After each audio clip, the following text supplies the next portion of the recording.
Eagles set up Super Bowl date with Patriots after crushing Vikings Associated Press in Philadelphia. Maybe it's time for Philly to forget Carson Wentz. Nick Foles may well be good enough to win the Eagles their first Super Bowl. Foles was on fire on Sunday night against the stingiest scoring defense in the NFL. Philly made big play after big play on both sides of the ball in a stunning 38-7 rout for the NFC Championship. Next up, after their most lopsided playoff victory, the Eagles' first Super Bowl appearance since 2005, against the team that beat them then. Tom Brady leads Patriots to Super Bowl again after comeback win over Jaguars. Read more. Foles replaced the injured Wentz in Game 13 and finished off the rise from last place to first in the NFC East. There were plenty of doubters entering the playoffs, but the former starter in Philadelphia under another regime has been brilliant. His best work might have come against Minnesota and their vaunted defense that was torn apart in every manner.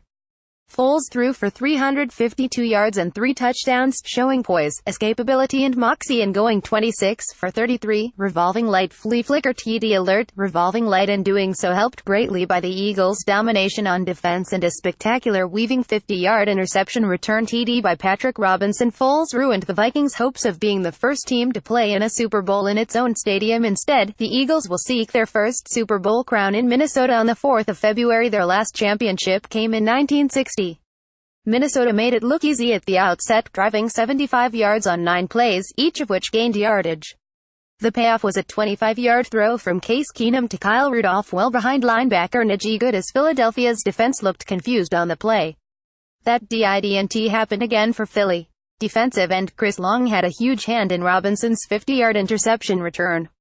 Long burst in from the left side and got his arm on Keenum to disrupt the throw for Adam Thielen. The ball went directly to Robinson, who sped down the left side, then made a sharp cut to the right and got a superb block from Ronald Darby to reach the end zone. Inspired, Philly's D forced a 3-and-out. The Foles led the Eagles on a 12-play, 75-yard masterpiece of a drive. LeGarrette Blount showed all his power and escapability on an 11-yard surge up the middle for a 14-7 lead. Turnovers, something Minnesota rarely committed with an NFC low 14 during the season, hurt again and not only ended a solid drive but set up more Philly points. On 3rd down from the Eagles' 15, Keenum was blindsided by rookie Derek Barnett, and the ball bounced directly to Long. It was only the second strip sack the Vikings have been victimized by all season. A blown coverage, another rarity for Minnesota on 3rd and 10, allowed Alshon Jeffrey to get wide open for a 53-yard TD, and Philadelphia tacked on Elliott's 38-yard field goal to make it 24-3 at halftime.